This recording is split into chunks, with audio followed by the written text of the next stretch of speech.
ওরে বামাল রে বামাল ছেড়ে দাও।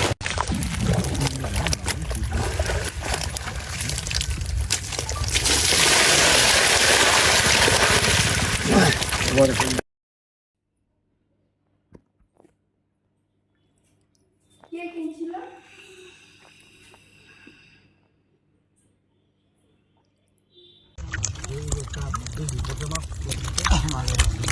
আমাতে মাছ বেশি পড়ছে তো তাতে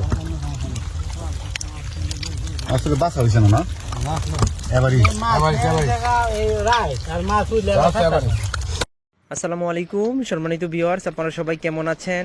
আশা করি সবাই ভালো আছেন। এই যে দেখেন গোল্ডেন ট্যাংরাগুলা, মাশাআল্লাহ আলহামদুলিল্লাহ। এগুলা কিন্তু চাষের মাছ না, এগুলা গোমতী নদীর বেড়িবাঁধ ভেঙে যে আমাদের বন্যায় আমাদের পুকুরগুলোতে ঢুকছে। এই যে দেখেন শিং মাছটার সাইজ মাশাআল্লাহ, দেখেন কত বড় শিং মাছ। এই যে একটা বোয়াল মাছ আছে, বোয়াল মাছটা তেমন বেশি বড় না, তারপরেও 800 থেকে 900 গ্রাম হবে। এই যে দেখেন ট্যাংরা মাছগুলা, মাশাআল্লাহ আলহামদুলিল্লাহ।